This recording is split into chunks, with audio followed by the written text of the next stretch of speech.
Hi, my name's Harriet Green, and what an amazing year. And I think there's going to be another one just like it to come. We're in the middle of an extraordinary vortex of change. Climate change, a global pandemic, a new technology era with AI, cloud, blockchain, cybersecurity, and of course, a deep new phase of inclusion and diversity. And my talk today is aimed to help you deal with that vortex of change and the digital future on the other side of it. What do we need to do to flourish in this digital future? And I'm not just talking about remote. I'm talking about a full digital future. I'm going to touch upon your personal strength as leaders, your well-being, self-care, and resilience. A few top tips. Secondly, the skills that you will need according to the World Economic Forum between now and 2025.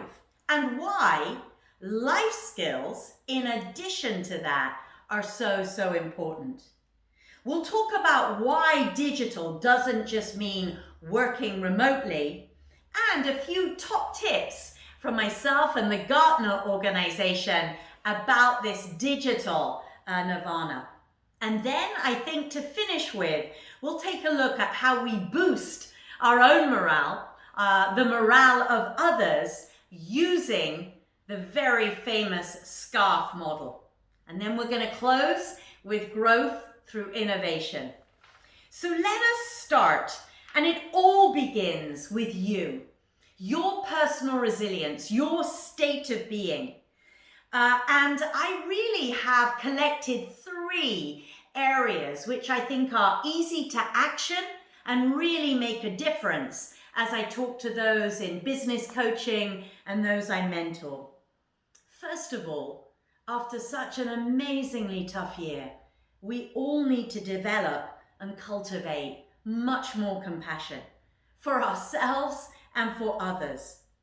According to a lot of research that's been published this year, expressed and demonstrated compassion really increases positive emotions. It strengthens relationships, both personally and in the workplace, and really is the little leap to collaboration and cooperation. Secondly, something I've been doing a lot this year is to compartmentalize my cognitive load.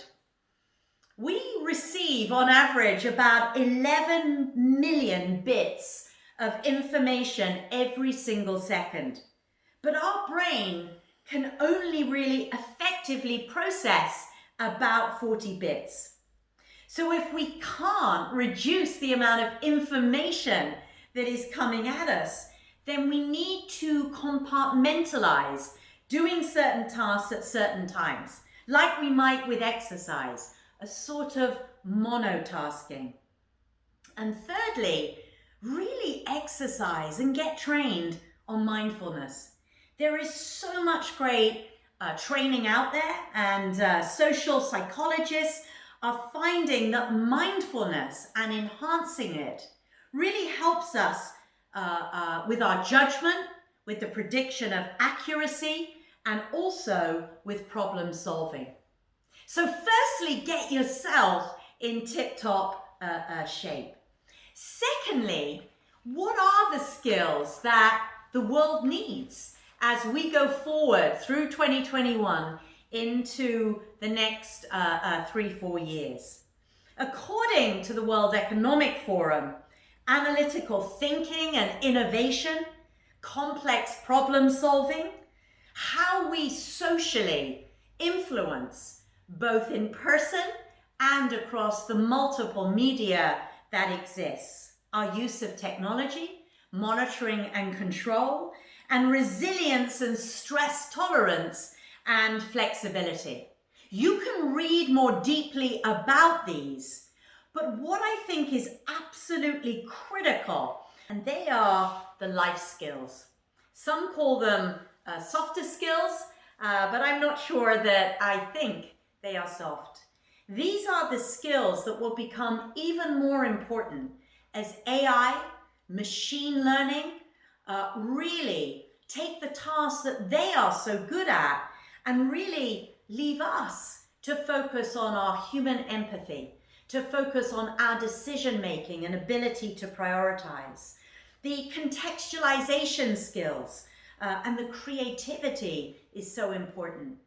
One of my favorite examples is that AI and machine learning fantastically can be put to use in the diagnosis of disease and also in the everyday 8, 9, 10,000 drug trials that are launched that maybe you could participate in.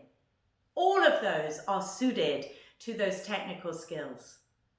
But for most of us, having a human with empathy and care, responding to our needs as we are told that someone near and dear to us has a life-threatening disease is very much in the human domain.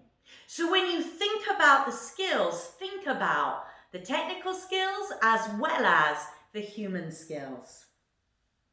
So this input that I gave you earlier about digital doesn't mean remote. It doesn't just mean working from home. It is often, I think, misunderstood because every part of our business and life is changing to a more digital environment. You know, broad digital capabilities, narrow digital capabilities. We have to plan our business models, our base plans, our marketing, how we sell with digital at the core. And the data shows demand for these digital capabilities is totally expanding. So what do we do about it? If this digital future is going to be richer, wider, broader and deeper, what are some of the capabilities and some of the skills that together we need to work on?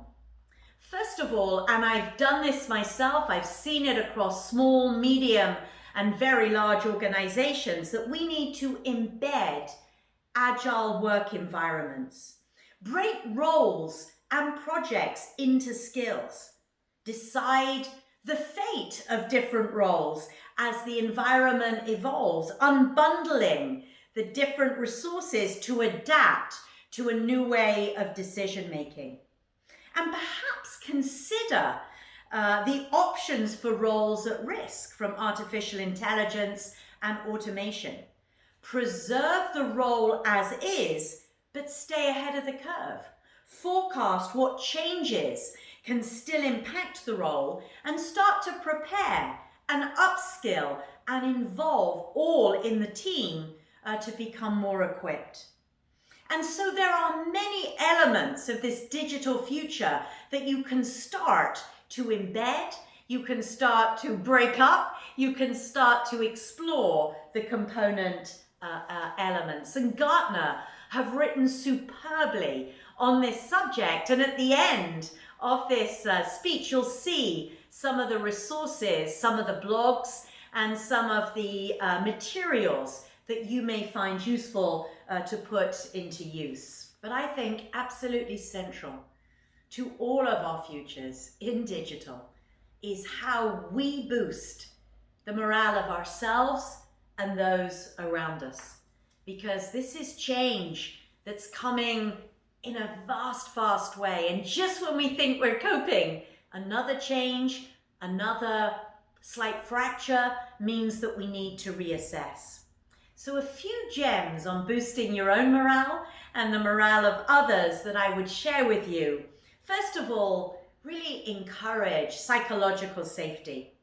In all the teams that I've worked in all over the world, creating an environment where everyone is a favorite, encouraging outspoken views and deeply embracing diversity and inclusion so that trust is at the core of how the team behaves. Secondly, in tough times like this, in all of my experience, we must emphasize as leaders learning over winning. People want to know that they are learning new things, that they are coping on a daily basis. The odd win doesn't go amiss, but learning is what stitches together the fabric of the trust I referred to earlier. And then along the way, celebrate little victories. Too often we're focused on, well, this didn't work and this is a big change. Talk about delights and victories and things that absolutely work for the team together. And this reminded me of something that's become very, very popular again during 2020, and I'm already using it in 2021. And this is the fabulous David Rox's famous scarf model.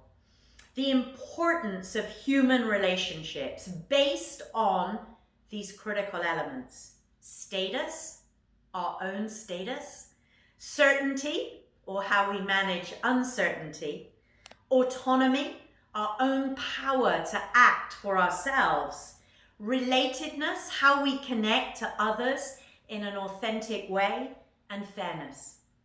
And my top tips as you look in and read about David Rox and his scarf model: very simple things, more regular one-on-ones, very open agendas. Let others tell you what is on their mind.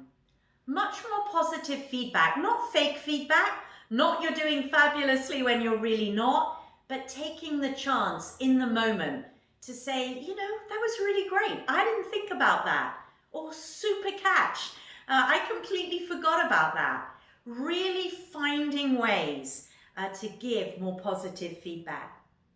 Fun ways. This has not been a fun year, and I'm not so sure that this upcoming year is going to be even more fun. But finding fun ways to get people involved and regularly asking each other, how are you feeling? What could we do within the constraints that we have to feel better? And much more structured communications and update sessions. All of us want to know what's going on. I haven't a clue what's going on in the world at large. And so we want regular updates from sources that we trust. And then also something very important, I think, is discretion at the point of decision making. We are all being told what to do for some very good and some not so good reasons.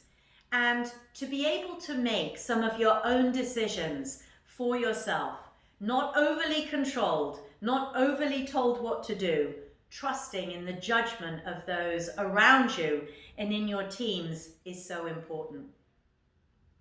So I hope this has been helpful, because the only way that digital comes alive in 2021 is as we grow through innovation. And here, as a historian, I have some fabulously positive news. Historically and factually, after periods that have been very tough, innovation-led growth has really, really expanded. After the last pandemic in the 50s, Sony brought out its first transistor radio. This transformed so many industries, so many lives. After the dot-com bubble burst in 2020, I was living in Silicon Valley at the time, and just pop, everything was bursting. But Apple brought out their first iPod. I know, I had one. And in the darkness of the mid-70s, so much recession and gloom, Microsoft was born. So we're going to come out of this together to a digital future with innovation-led capabilities through your own strength, through your own skills, and through some of the enormous capabilities that are out there. So I wish you well. This is an incredibly innovative environment and time. Go enjoy it and make great stuff happen. Thank you.